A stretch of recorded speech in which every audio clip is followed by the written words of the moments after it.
முடிவு எடுத்திருக்கேன்னு உனக்கே நல்லா தெரியும். நானும் உங்க அப்பாவும் எப்படிடி முழிப்போம்? தெரியாம தப்பு பண்ணிட்டோமா?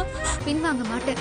என்ன இது, இந்த பத்திரிக்கைக்காரங்களுக்கு சூப்பர் கண்டென்ட் கொடுத்துருக்கோம், இன்னும் வீட்டுக்கு வரவே இல்லையே அப்படின்னு வாசலை பார்த்துக்கிட்டு இருக்காங்க நம்ம ராகவ். ஆனால் பாட்டி எல்லாம் கணிச்சிருது கரெக்டாக. என்னப்பா யாரையாவது எதிர்பார்த்துட்டு இருக்கியா? அப்படிலாம் இல்லை பாட்டி அப்படின்னு சொல்லிட்டு இருக்கலே. டெங் டெங் அப்படின்னு காலிங் பெல். உடனே ஆகாஷ் போகிறாங்க, ராகவும் போகிறாங்க.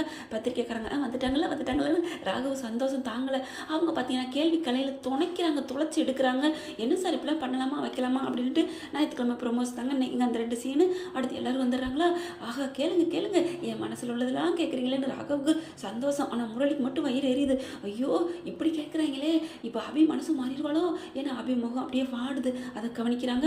அதுக்கப்புறம் சார் நீங்கள் போங்க சார், என்ன சார் இப்படிலாம் பண்ணுறீங்க, இது எங்கள் சொந்த விருப்பம் அப்படி இப்படிங்கிறாங்க. சுந்தரியும் அதே பேசுது. உடனே அங்கே இருந்துட்டு இப்படிலாம் பேசக்கூடாது சுந்தரி அப்படின்னு சுந்தரி வாயை அடைக்கிறாங்க. அதுக்கப்புறம் முரளி தாங்க எகுருன்னு எகுறான். அப்புறம் எல்லாரும் பார்க்குறாங்களா, நீங்கள் போங்கன்னு சொன்னோன்னே ராகு என்ன பண்ணுறாங்க, சரி இப்போதைக்கு இந்த பிட்டு போகுது அப்படின்ட்டு எல்லாரும் உள்ளுக்கு போயிடுறாங்க.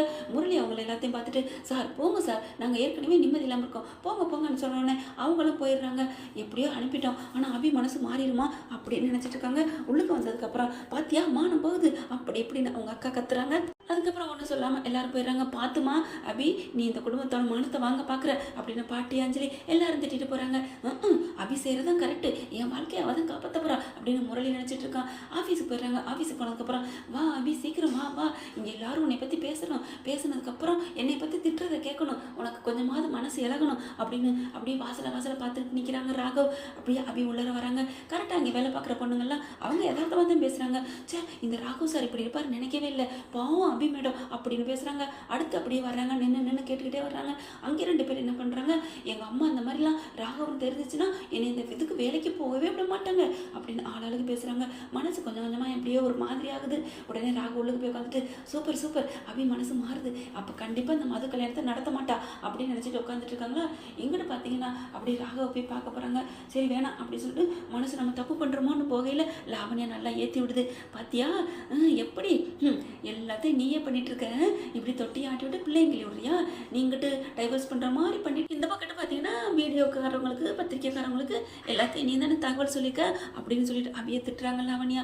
ஆனால் என்ன தெரியல, அபி அப்படியே போயிடுறாங்க. தப்பு பண்ணுறோமோ அப்படின்னு நல்ல மனசு மாறி வந்திருக்கு. அது மாதிரி ராகவை போய் பார்க்க போகிறாங்க. அவரும் பார்த்தீங்கன்னா ப்ரெஷர் பால் எடுத்துக்கிட்டு அந்த பால் எடுத்துகிட்டு அப்படியே அமைக்கிக்கிட்டே நிற்கிறாங்க. ஃபோன் எடுத்துகிட்டு அப்படி திட்டிட்டு வைக்கிற மாதிரி பார்க்குறாங்களா.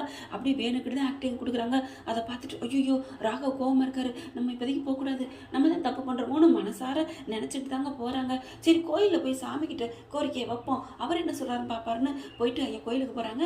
அங்கே பார்த்தீங்கன்னா இங்கே அபிக்கு எதிர்த்தப்பில் எப்படி எகைன்ஸாக பேசிடுறாங்க 2 பேர். அம்மா என்ன மன்னிச்சிருமா அப்படின்னு ஒரு லேடி அழுகுது. என்னடி கல்யாணம் ஆகி விவாகரத்து ஆகிட்டேன்னு தெரிஞ்சுட்டு நான் பழகிட்டேன்னு நீ சொல்கிற, அதுக்காண்டி இப்படியாடி உன்னையவே நீ கொடுப்ப அப்படின்னு கேட்க, தெரியாமல் தப்பு பண்ணிட்டேம்மா, அவர் விவாகரத்து ஆனவர் நினச்சதாம்மா என்னையே நான் கொடுத்தேன், இப்போ வயிற்றுல இருக்க பிள்ளைக்கு என்னம்மா பதில் பேசுறது, அதை நம்ம அனுப்பிச்சாலும் எப்படி இன்னொருத்தனை தாலி கட்டுவான், வாழ்க்கை போச்சுடி அப்படின்னு அழுகுறாங்க. அதை கேட்டுட்டு ஹாப்பி அப்படியே மனசு மாறிடுறாங்க. நல்ல ரவுண்டு கட்டி நிற்கிறாங்க. கல்யாணத்தை நிறுத்தலாம், அதுக்கும் ராகவுக்கும் நடக்க போகிற கல்யாணத்தை நினச்சிட்டு இருக்கையில எப்படி சொல்லிடுறாங்களா. உடனே சாமிகிட்ட போய் கண்டிப்பாக இந்த கல்யாணம் நடந்தே தீரும், நல்ல வேலை நான் மனசு மாற இருந்தேன், கடவுளே நீ என் மனசை மாற்றிட்ட, இந்த கல்யாணத்தை யார் நினச்சாலும் நிறுத்த முடியாது, நான் நடத்தியே தீர்வேன் அப்படின்னு மறுபடியும் இந்த முருங்கை மரத்து மேலே ஏறி நிற்கிது இந்த அபி. பார்க்கலாம் ஃப்ரெண்ட்ஸ் என்ன நடக்க போகுதுன்னு. இந்த பதிவு உங்களுக்கு பிடிச்சிருந்துச்சு, அவங்க பண்ண கையில் ஒரு லைக்கை போட்டு சப்ஸ்கிரைப் பண்ணிடுங்க. Thank you friends.